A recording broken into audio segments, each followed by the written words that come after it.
What's up, guys? We're back again with some more Assassin's Creed. Right where we left off, I guess, just kind of looking through all the files that we have actually acquired. And yeah, can't remember where exactly I'm at. I guess I was here, something like that.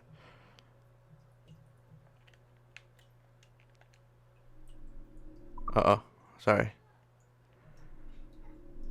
Why?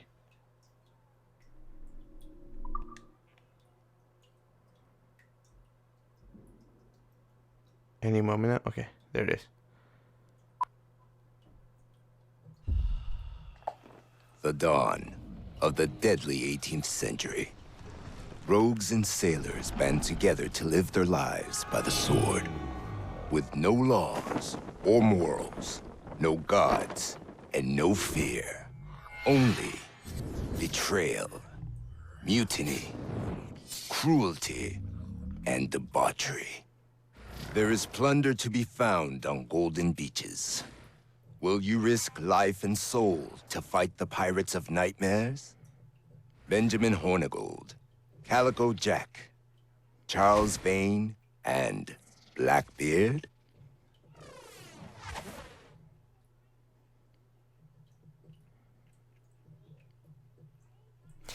Yeah, that trailer kind of sucked.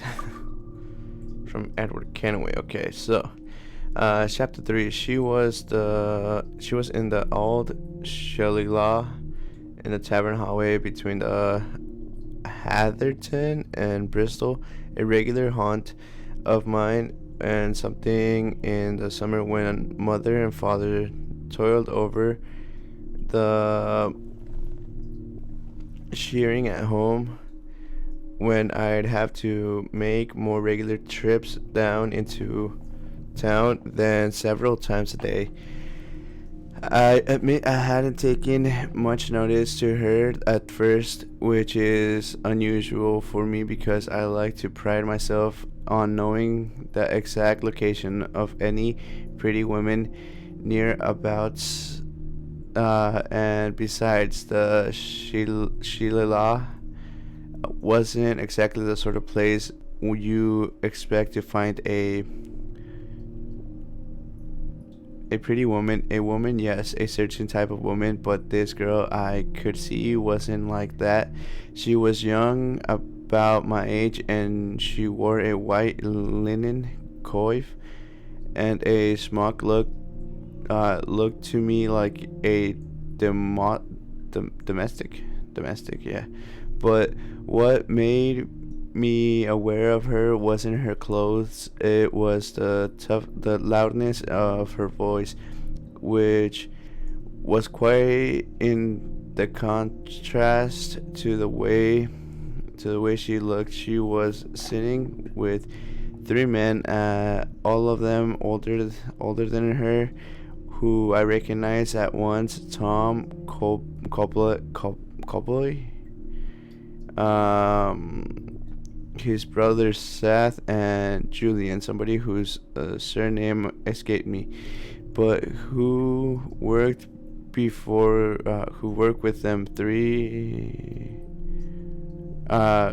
three men who I had traded words, if not blows, before, the kind who looked down their noses at me because they thought I looked down, then I liked them, something like that. Hold up. Which was not a lot. They were sat forward on their stools and watching this young girl with leering, wolfish eyes that betrayed a darker purpose. Even though they were all smiles, banging on the tables, encouraging her as she drank dry a flagon of ale. No, she did not look like one of those women who usually frequented the tavern, but it seemed that she was determined to act like one of them. The flagon was about as big as she was, and as she wiped her hand across her mouth and banged it on the table, the man responded with cheers, shouting for another one, and no doubt pleased to see her wobble slightly on her stool. Probably couldn't believe their luck. Pretty little thing like that.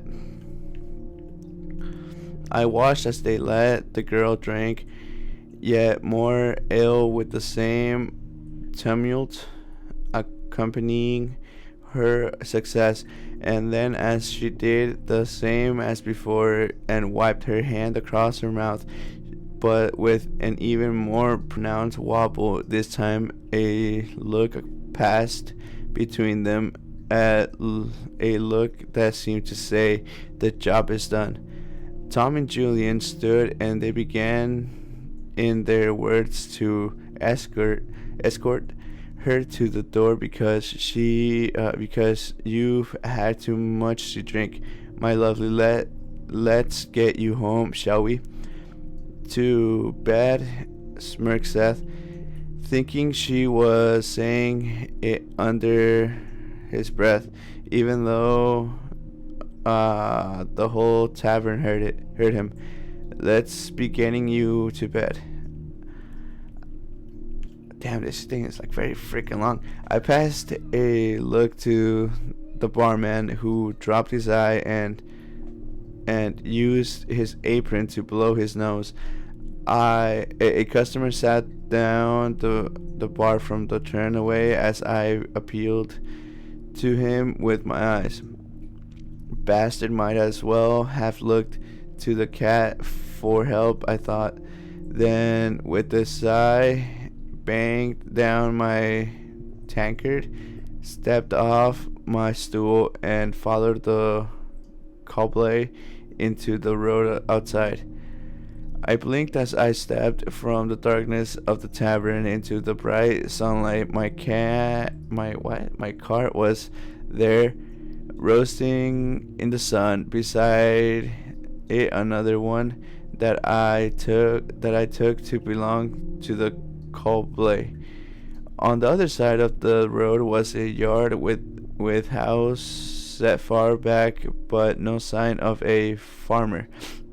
We were alone on the highways, just me and the two Cobbler brothers, Julian and the girl, of course. Well, Tom Cobbler, I said, the thing you see on a fine afternoon, why just you and your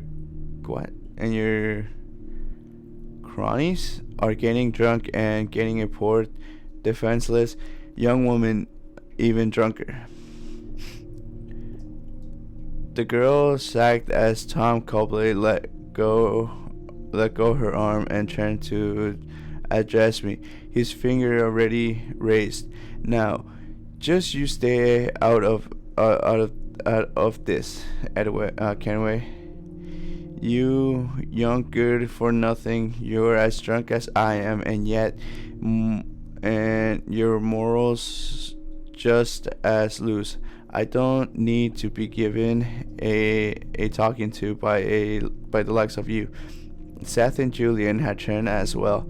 The girl was glazed over, like her mind had turned into the night, even if her body was still awake.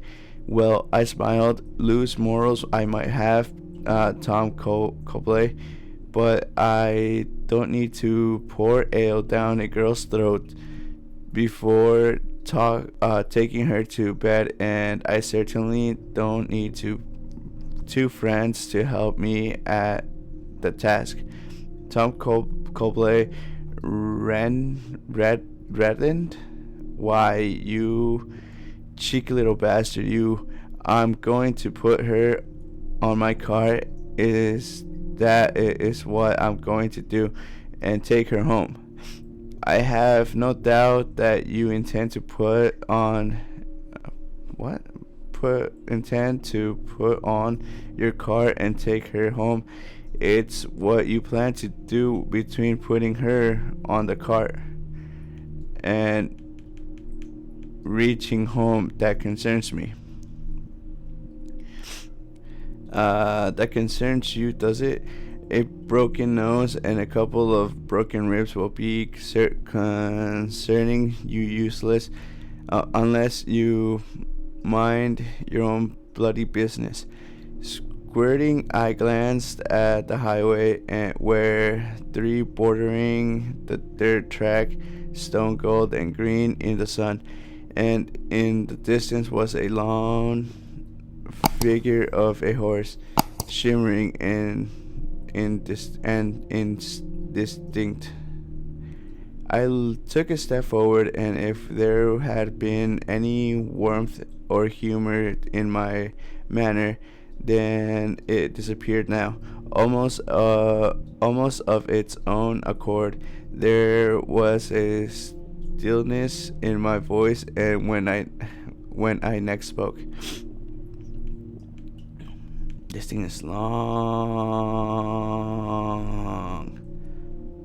Look at that.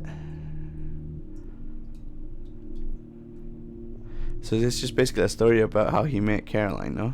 Like, his wife, I guess.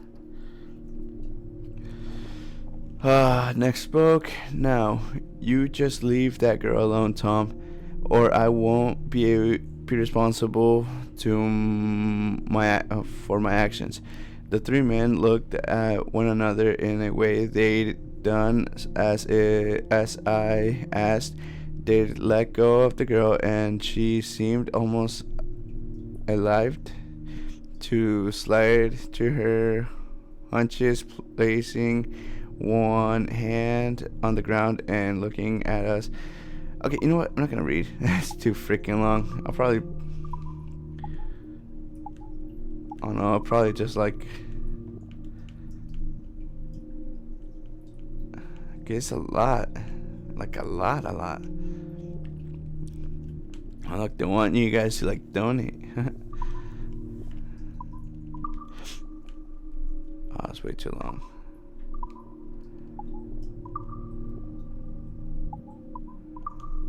The prototypes.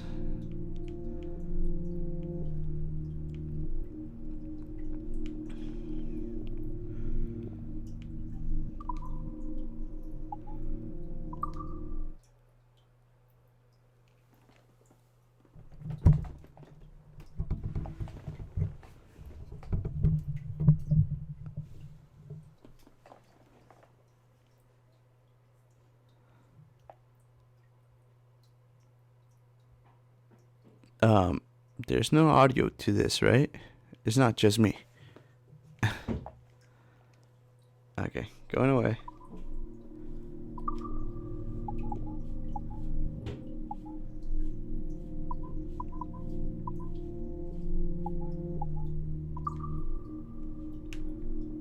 Okay, I believe I read that in another video. I'm not sure about this, but well, okay.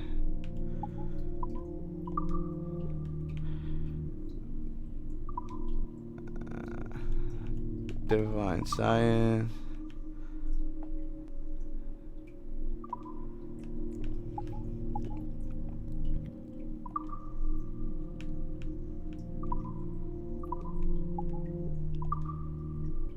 Actually, wait.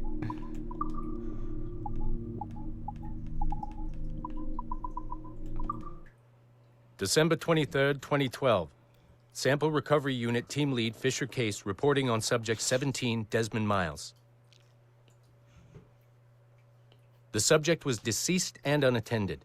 Time of death was placed around 00 hours and 7 minutes, with conditions favorable for DNA sample recovery.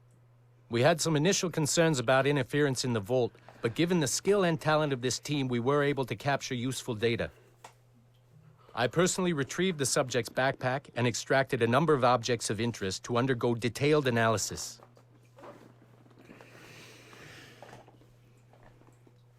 The subject displayed burns to the right hand, severe enough to fuse the bones, indicating some kind of spontaneous, intense burn trauma. Honestly, we've never seen anything like it before. Head, neck, and torso remained in good condition. I hand-selected recovery agents to retrieve fluid samples, blood and saliva. We then commenced material extraction and were able to preserve several exemplary samples. Data analysis and sequencing is already underway and, I'm told, proceeding with exceptional ease thanks to the cloud database and the work of Abstergo Sample Recovery Unit 3. The legacy of Subject 17 will continue uninhibited as Sample 17.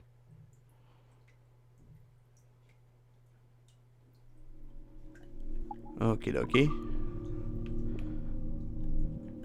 All the pictures, I guess.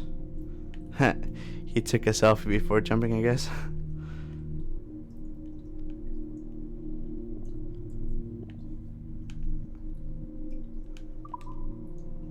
Okay, hope this is on. I don't think I've ever used this phone more than a few times to record anything. Hey, Dad. So, we're all here in New York at the motel. It's Queens, actually, in Astoria, near the NQ. Rebecca's off getting batteries for something. Sean's in his room doing whatever Sean does. And, you're out getting some food. Me? Well, I'm supposed to be getting ready to break into some offices in the financial district. Feels just like prepping for one of your old training drills, actually. 10 years go by, and then you show up, and it's like I was never gone, and we're right back to the ball busting and the conspiracies and the paranoia. Only this time, I believe you. I believe every word. You know, I don't even think you know the half of it. I don't think you know how much I've seen, how much I've learned in just a few weeks. Everything, really.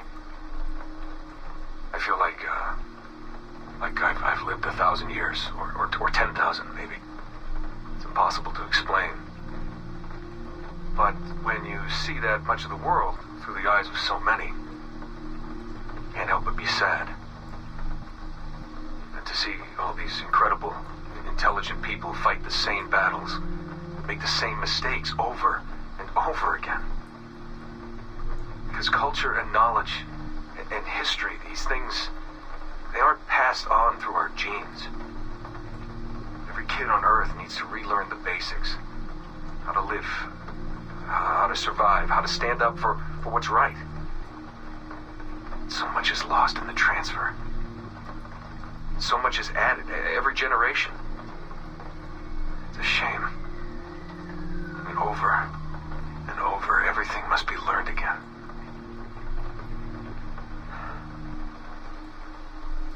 I met Clay, Dad. Clay Gesmerick, in the Animus. I knew him by his Abstergo handle, Subject 16. My predecessor. And he showed me things. He passed them to me just before he died. Or got deleted or whatever. Everything he'd learned, everything he'd seen. God, how do I talk about this? So, guess you trained him. After I left, he really looked up to you, and now that I've seen through his eyes, I think I understand why. I'm glad you had him around, even if I wasn't there. The things he showed me. Unbelievable things. And I never... Shit. Alright, I'll back in a second.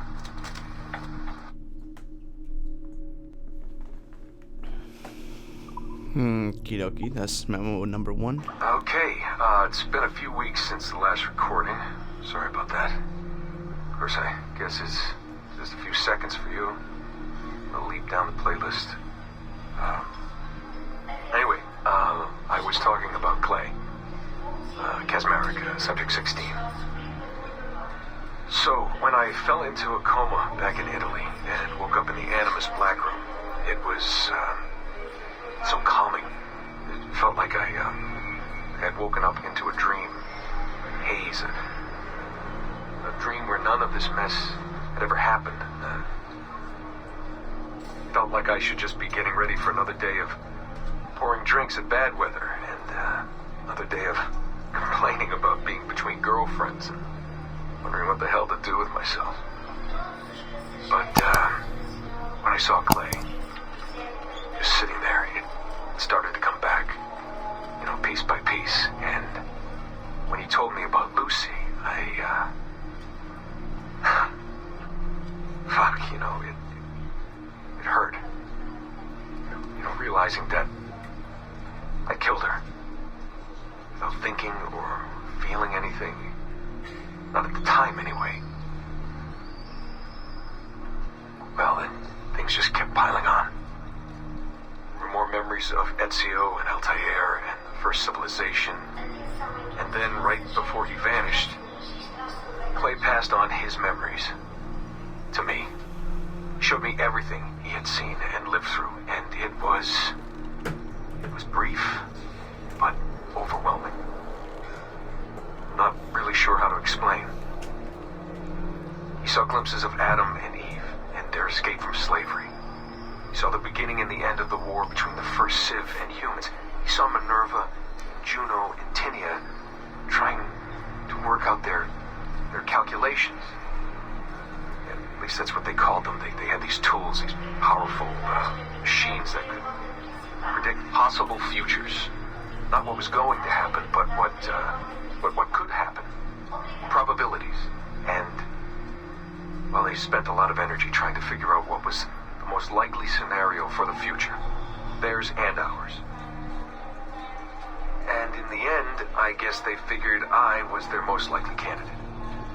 Some guy named Desmond living at the beginning of the 21st century of the Common Era.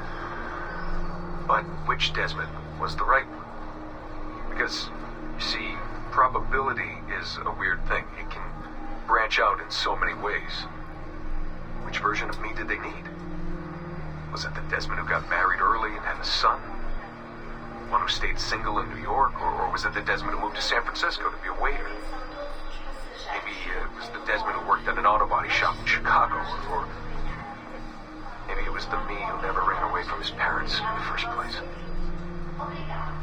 First Civ had countless variations to choose from, but in the end, the lucky one was me. I'm the Desmond their best calculations spit out.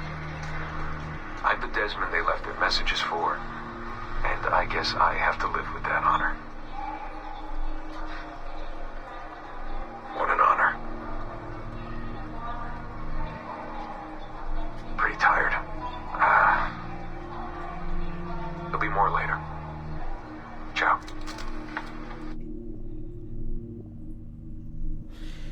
Oh, poor Desmond. Hey, Dad. You know, it's funny. I have this memory of you, one I keep coming back to. I always think about it when I'm working or just before going to bed, because it sort of calms me, I guess. I was 14, I think, and you were trying to teach me how to walk with a light step. Remember that? How to be mindful of how much noise I made when I moved around. Simple stuff. Stuff I understand now, but back then, gotta tell you, I thought you were just being an asshole. You told me you were gonna go up to your room and sit with your back to the door and read a book. And you wanted me to wait at least 15 minutes and then sneak up there and tap you on the shoulder without you knowing. I even remember the book you were reading at the time, the one by Captain Johnson. And you warned me that if you caught me, we'd have to start all over. Then you went upstairs. And I waited. I waited, and I waited, and I waited. I waited 4 hours before deciding to go up. And even then, it took me 20 minutes to get to the foot of the stairs. And another 30 to get up them. And then 10 to get down the hall. And there I was at the door and peeked into your room. And I was so hoping that you'd be asleep. But no. No, you were still reading. And I just about shit myself. But 10 minutes later, I was just 5 feet away from you. And that's when I remember setting my foot down and you flinched. Ever so slightly. You flinched. I thought maybe I'd imagined it, but I knew you'd heard me.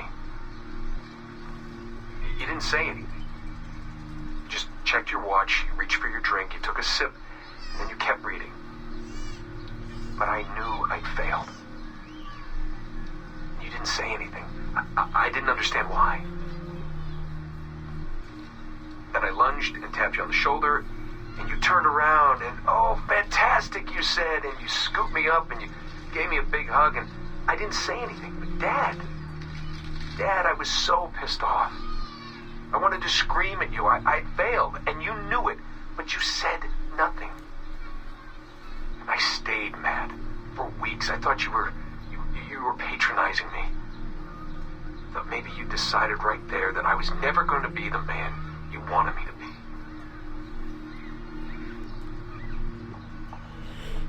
But I realized just a few years ago that you checking your watch, that was the clue, wasn't it? You let me win because I had been so patient.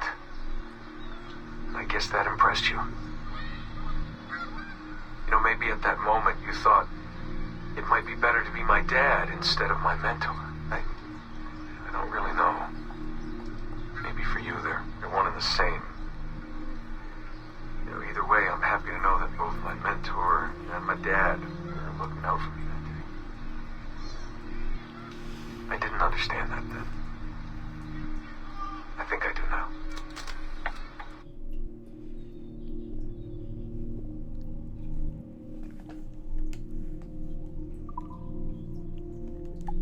So, this will be a short one, Dad. Something to remember me by if things go south. If I don't make it out of the temple today. I've tried to be optimistic about all this, but I just can't. I think spending all this time at Connor's memories has made me anxious. I mean, his story is so painful in so many ways. Still, he never lost hope. Even when his faith in others eroded. I can only believe that what we are doing is the right thing, and that I can stop this disaster. I know this. I mean, the technology is there, waiting for us to use it. I'm the final piece of the puzzle. It's something in my genes, or my memories. Some final piece of code to switch the whole thing on. That's why I'm here. That's why they brought me here. Only, I don't know what I'll have to give up in return. My sanity, my life, it's impossible to say. I do know this. Our battle with the Templars will not be over. But whatever's inside that temple is not an ending. It's just another chapter in this endless story. And it'll be your job, and Mom's, and Sean's, and Rebecca's, to keep turning the pages. You know, I keep thinking about something Orson Welles once said. Something like, if you want a happy ending, it all depends on where you stop telling your story. So maybe that's the answer. Maybe that's how people keep marching forward. If something goes wrong in their dad, something happens to me. When you tell my story years from now, please tell them the one about how I lost my way, and then I found it again.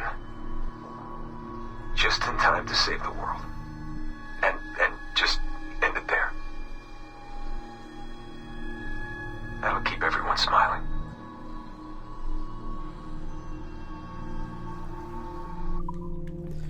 Okay, last one. Oh, okay, never mind. Lots of reading again. The one I am very interested in is this one, Subject 0, but I'm guessing that's gonna be for the next video because I'm running out of time. Anyway, hopefully you guys enjoyed. You guys did enjoy, please don't forget to like, subscribe, and see you guys all next time. Laters.